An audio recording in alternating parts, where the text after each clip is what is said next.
நேற்று நாம் வாழ்ந்த வாழ்க்கை விதம் பார்த்து மனித குலம் வாழ உழைப்பான். அண்ணன் தம்பியாய் அன்பு கொள்ளவே சின்னஞ்சிறுவரை அழைப்பான். 2 வரி கொண்டு 3 நெறி கொண்ட குறளின் பொருள் தேடிச் செல்வான். நாளை வருகின்ற வாழ்வு நமதென்று ஏழை முகம் பார்த்து சொல்வான். ஏழை முகம் பார்த்து சொல்வான். எனக்கொரு மகன் பிறப்பான், அவன் என்னை போலவே இருப்பான். தனக்கொரு பாதையை வகுக்காமல் என் தலைவன் வழியிலே நடப்பான். அற்புதமானவர்களே, இந்த அற்புதமான கருத்து இன்றைக்கி எவ்வளோ இந்த இருக்கிற அரசியலுக்கு எவ்வளோ உபயோகமாகுது பாருங்கள். நான் சொன்ன பாருங்கள், இன்றைக்கி இருக்கிற அரசியலை பாருங்கள். இன்றைக்கி அரசியல் மட்டும் இல்லை, உலகமே கலகமாக மாறி போச்சு. சமூகமே சாக்கடையாக போயிடுச்சு.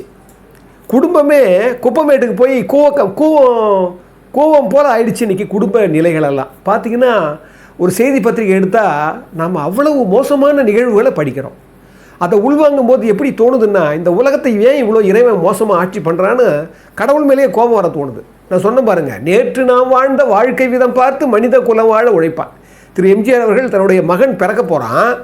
என் மகன் எப்படிலாம் இந்த உலகத்தில் இருப்பான், அவன் என்னென்ன செய்வான்ற மாதிரி ஒரு கனவு. அந்த பாட்டு திரு வாலிசார் எழுதியிருப்பார். இந்த சொல்லுவார், ஐன்ஸ்டீன் சொல்லுவார், மனிதன் நேற்றிலிருந்து கற்றுக்கொள்ள வேண்டும்ன்றார். நேற்றிலிருந்து கற்றுக்கொள்ள வேண்டும். நேற்று வரைக்கும் மனித உலகம் வரலாறு எப்படி போயிருக்கு, அந்த உலகத்துலேருந்து நம்ம எடுத்துக்கணும், நாம் எதை தவிர்க்கணும், இதெல்லாம் யோசிக்கணும். எப்போவுமே இன்றைக்கி இருக்கிற அரசியல் பாருங்கள். நான் அது சொல்கிறதுக்கு தான் இந்த பதிவை எடுத்துக்கிட்டேன்.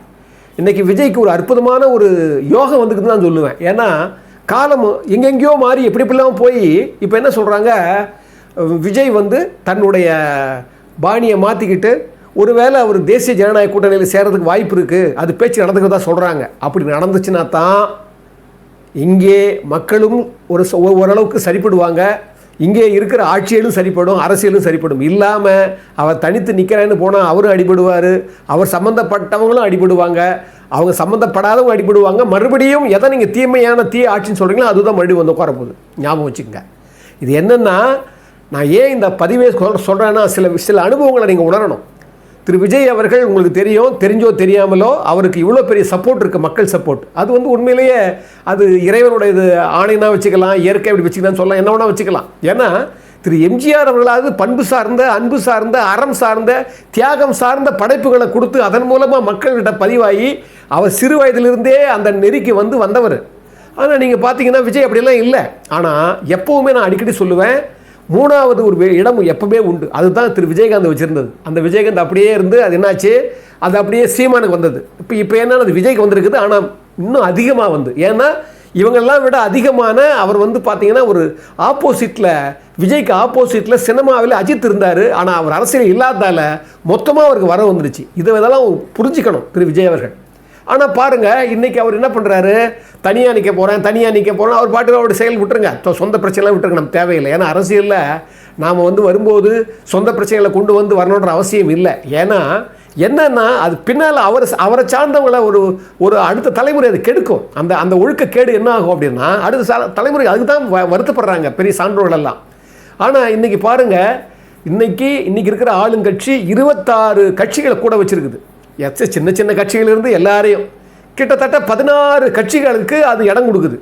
மிச்சம் 10 கட்சின்ற ஒரு லெட்டர்பேட் கட்சியோட வச்சுக்கோங்க. ஆனால் கருத்தியலாக பார்த்தா ஒரு பக்கா கூட்டணியாக இருக்குது. அதாவது எப்படின்னா, தமிழ்நாட்டையே மொத்தமாக 234 தொகுதியும் ஜெயிச்சிடணுன்ற ஒரு வெறியில் யார் கிடைக்கிறாங்களோ எல்லாத்தையும் தூக்கி போட்டு அது சவாரி பண்ணுது. ஆப்போசிட்டில் பார்த்தீங்கன்னா ஜெயிக்காமல் போகலாம், அது வேற விட்டுருங்க. ஆனால் என்ன ஆகுதுன்னா, பலத்தை அது கொண்டு போக என்ன ஆகுன்னா, நீங்கள் சரிசமமான ஒரு சமத்துவமான ஒரு பங்கு நமக்கு வேணும். அந்த பங்கு இங்கே இல்லை. இதுக்கு இந்த நேரத்தில் நான் அடிக்கடி சொல்வது உண்டு, 2 பகைவன் இருந்தால் ஒரே நேரத்தில் 2 பகைவனையும் அட்டாக் பண்ணாதீங்க. ஒரு பகைவனை நீங்கள் பண்ணுங்க, அதுக்கப்புறம் அடுத்த பகைவனுக்கு போங்க. இப்போ என்ன பிரச்சனை பாருங்கள், 2024 அண்ணாமலை, நான் அதுக்கு நிறைய பதிவு போட்டிருந்தேன், அரகுர அண்ணாமலை, பரிதாப பழனிசாமின்னு. ஏன்னா அண்ணாமலை மட்டும் கொஞ்சம் தொலைநோக்கோட செயல்பட்டு இருந்தாருன்னா, அதிமுகவும் பிஜேபியும் நடக்கிற பார்லிமெண்ட் எலெக்ஷனில் ஒன்று சேர்ந்துருந்ததுன்னா குறைந்தபட்சம் 22 சீட்டு வாங்கியிருப்பாங்க. அந்த சீட்டில் ஒரு 3 அமைச்சர்கள் கிடச்சிருப்பாங்க. இந்த பக்கம் பிஜேபிக்கு அமைச்சர் கிடச்சிருப்பாங்க, இங்கே அமைச்சர் சுபிட்சமாக இருந்திருக்கும். 40 சீட்டை நீங்கள் எதிரிக்கு கொடுக்காம போயிருப்பீங்க. என்ன இருக்கு தெரியுமா? அந்த 40 சீட்டை கொடுத்ததால தான் என்னாச்சு, அவருடைய மகனுக்கே துணை முதல்வர் ஆக்கினார். அவருக்கு வரம்பற்ற வலிமை வந்துடுச்சு. கொடுத்தது யார்? நீங்கள். தொலைநோக்கே இல்லை. இப்போ என்னாச்சு, ஃபைல்ஸ் ஃபைல்ஸாக கொண்டு போய் கொடுத்தாரு. எங்கள் கவர்னர்கிட்ட வந்து நீங்கள் ட்ரங்க் பொட்டியாக கொடுத்தாரு. ஃபைல்ஸாக வெளியே விட்டார். அவங்க இவ்வளோ சொத்து வச்சுருக்காங்க, அவ்வளோ சொத்து வச்சுருக்காங்கன்னு. ஆனால் எதுவுமே நடக்கலை. என்ன காரணம்னா, இங்கே பலத்தை நீங்கள் சேர்த்துக்கணும். அதனால தான் நான் அடிக்கடி சொல்கிறது, திரு விஜய் அவர்களே, சில அனுபவங்களை நீங்கள் புரிஞ்சுக்கங்க. நான் சொன்னேன் பார்த்தீங்களா, நேற்றிலிருந்து மனிதன் கற்றுக்கணும். முன்னால் போகிறவன் தடிக்கி விழுந்தால் பின்னால் வரவனுக்கு தீவட்டி பிடிச்ச மாதிரின்னு அடிக்கடி சொல்லுவேன் நான். என்ன காரணம்னா, அவன் சரிக்க விழுந்துக்கிறான். அப்போ நம்ம உஷாராக போனோம்னு நினைக்கணும். இல்லையா, ஒருத்தர் வெற்றி பெற்றிருக்கிறான், சறுக்காமலே ஜெயிச்சிருக்கான், அவன் எப்படி ஜெயிச்சான்னு அந்த ஃபார்முலா கொஞ்சம் யோசிக்கணும். என்னன்னா, இங்கே நீங்கள் என்ன பண்ணுறீங்க, உடைத்தம் வழியறியார் ஊக்கத்தின் ஊக்கி இடைக்கண் முறிந்தார் பலர்ன்றார் ஐயா. வழியறிதல் வைப்பார் 48வது அதிகாரம் 3வது குறள் 473வது குறளை சொல்கிறார் ஐயா. உடைத்தம் வழியறியார். உனக்கு எவ்வளோ வலிமை இருக்குதுன்னே உனக்கு தெரியல, உன்னால் அறிஞ்சிக்க முடியல. இப்போ ஏன்னா ஒரு இடைத்தத்தில் நீங்கள் நின்று வச்சுக்க தைரியமா உங்களுக்கு சொல்லலாம் இவ்வளோ இருக்குதுன்னு, உங்களுக்கு இல்லை. ஆனால் ஒரு கற்பனையிலே நீங்கள் வாழறீங்க. ஊக்கத்தின் ஊக்கி, வெறும் மன எழுச்சியாலேயே நீங்கள் எங்கிட்ட நிறைய வலிமை இருக்குது, எங்கிட்ட நிறைய ஆதரவு இருக்குதுன்னு நினச்சிக்கிட்டீங்கன்னா, இடைக்கண் முறிந்தார் பலர், அது பாதியிலே புட்டுக்குங்களா அப்படின்றார்.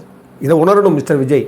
அப்போ நீங்கள் என்ன பண்ணணும், வலிமையை சேர்த்துக்கணும். இப்போ உங்களுக்கு யார் எதிரி, எது தீய கட்சி, எது தீய ஆட்சி, எது தீமையானது அப்படின்னு முடிவு பண்ணீங்கல்ல, அதை ஒழிக்கிறதுக்கு முதல்ல இடம் பண்ணுங்க. அதுக்கு ஆப்போசிட். அப்போ என்ன, எதிரிக்கு எதிரி நண்பன், சாதாரண ஃபார்முலா தானே. நீங்கள் என்ன பண்ணுறீங்க, நீங்கள் உங்களுக்கு வலு இருக்குன்னு தெரிஞ்சு போச்சு. மற்ற கட்சிகளெல்லாம் காசு கொடுத்து கூட்டுறாங்க, நீங்கள் காசு கொடுக்காமலே இவ்வளோ கூட்டம் வருது.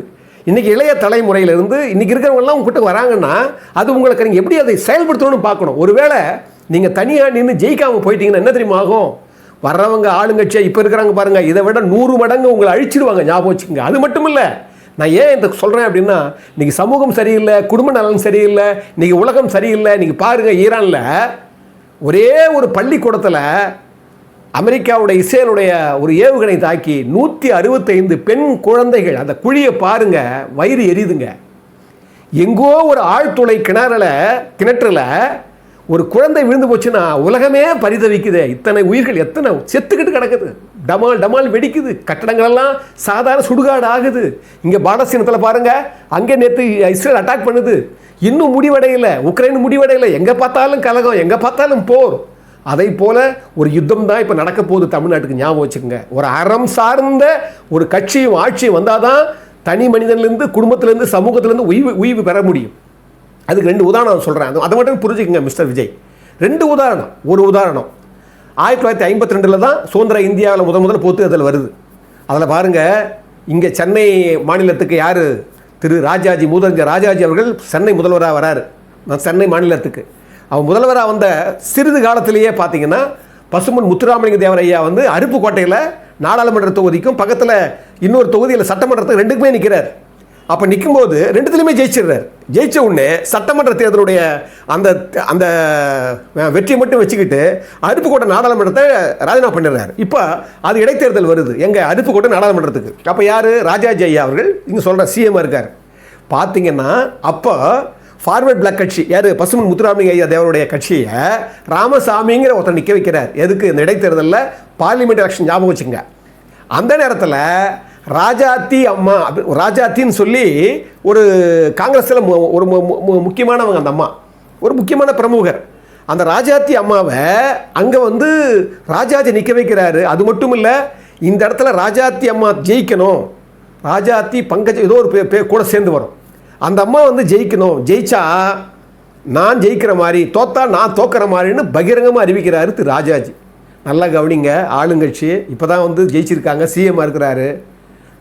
அந்த இடத்துல திரு முத்துராமலிங்க ஐயா நிறுத்தி வச்ச ராமசாமி ஜெயிக்கிறாரு. ஆளுங்கட்சியான ராஜாஜி தோத்துடுறாரு.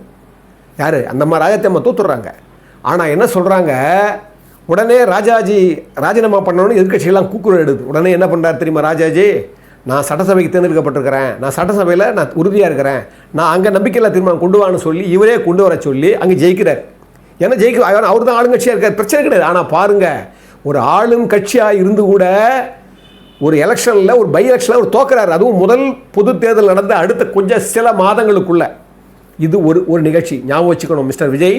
அதுக்கப்புறம் 1973 உங்களுக்கு தெரியும், திரு எம்ஜிஆர், புரட்சித் தலைவர் எம்ஜிஆர் அவர்கள் 1972 கட்சி அக்டோபரில் ஆரம்பிக்கிறாரு.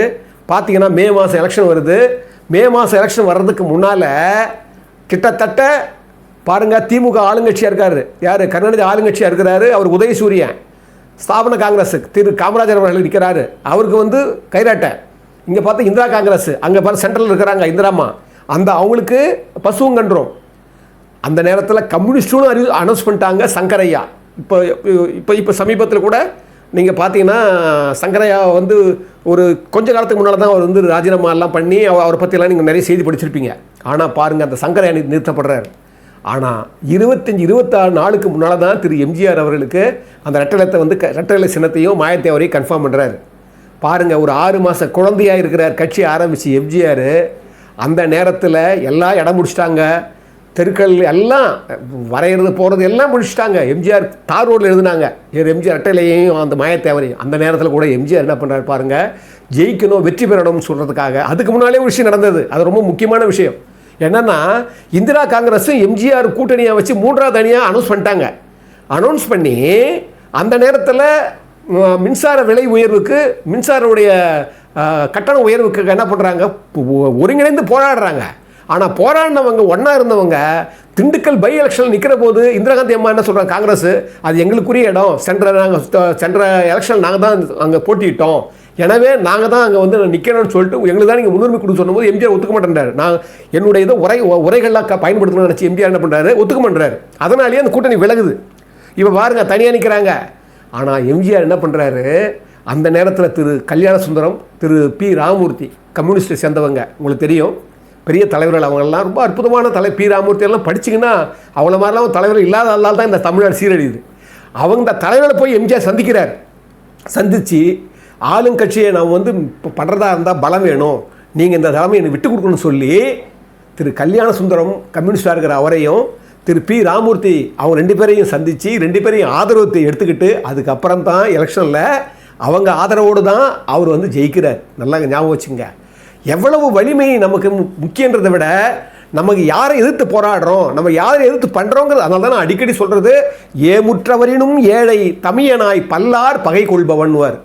ஏமுற்றவரினும், அதாவது பைத்தியக்காரன் இருக்கான் பாருங்க, அவனிடம் ஒரு அறிவில்லாதவன்டான்றாரு வள்ளுவ தெய்வம். ஏன்னா பல்லார் பகை கொள்வோம். இப்போ விஜய் என்ன பிரச்சனைன்னா, சுற்றி பகையாக இருக்குது. நீங்கள் உங்களுக்கு முக்கியமான பகை தெரிஞ்சு போச்சு. அந்த பகையை ஒழிக்கிறதுக்கு முதல்ல கொஞ்சம் கொஞ்சமாக ஒவ்வொரு பிரிட்ஜாக கடங்க, பின்னால் வர போகிற பிரிட்ஜை வந்து நீங்கள் கடங்க. இப்போ நீங்கள் எடுக்கிற முடிவு அற்புதமான முடிவு. இப்போ ஒரு வாய்ப்பு இருக்குது உங்களுக்கு.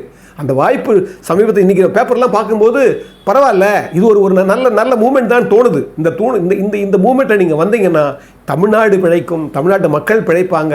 உங்களுக்கு மோசமான ஒரு அராஜக ஆட்சி, ஒரு ஊழல் மலிந்த ஆட்சி, ஒரு உண்மை இல்லாத அறம் இல்லாத ஆட்சி மல்கி போகும், மண்டி போகுன்ற ஒரு எண்ணத்தோடு நீங்கள் உள்ளே வரணும். வந்தீங்கன்னா இதை ஒரு காலமாக பயன்படுத்துறதுனால தான் அடிக்கடி சொல்லுவார் அம்பேத்கர் ஐயாவுடைய மொத்தமே ஜனநாயகத்துடைய பலம் என்ன தெரியுமா, தன்னுடைய அதிகாரத்தை நிறைய பேர் கைகளில் இருக்கணும்னுவார். நிறைய கைகளில் இந்த நாட்டினுடைய அதிகாரம் இருக்கணும். அந்த அதிகார பரவல் தான் உண்மையான ஜனநாயகத்தை பலம்னு சொல்லுவாங்க. அதனால் இப்போ உங்களுக்கு யாருன்னு செலக்ட் பண்ணிட்டீங்க, செலக்ட் பண்ண பிறகு அதை வீழ்த்துவது தான் உங்கள் நோக்கமாக இருக்கணும். அதே சமயத்தில் அதை விட முக்கியமானது, யார் நல்லாட்சி கொடுப்பாங்க, யார் நல்லறத்தோடு பண்ணுவாங்கன்றதுக்கு இது ஒரு வாய்ப்பு.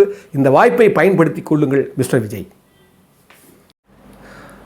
அற்புதமானவர்களே, இந்த தமிழ் தீருடைய செயல்பாடுகளும் அதனுடைய கொள்கைகளும் அது சொல்கிற அந்த நேர்மையும் அறமும் உங்களுக்கு எல்லாருக்கும் புரிஞ்சிருக்கும், பதிஞ்சிருக்கும்னு நான் நம்புகிறேன். அந்த வகையில் இந்த தமிழ் டிவிக்கு நீங்கள் ஏதாவது ஒரு பொருளுதவி செய்யணும்னு நீங்கள் நினச்சிங்கன்னா இந்த கீழே இருக்கிற அந்த ஜிபி நம்பருக்கு உங்களுடைய அற்புதமான அன்போடு சேர்த்து உங்கள் உதவியை செய்யுங்க.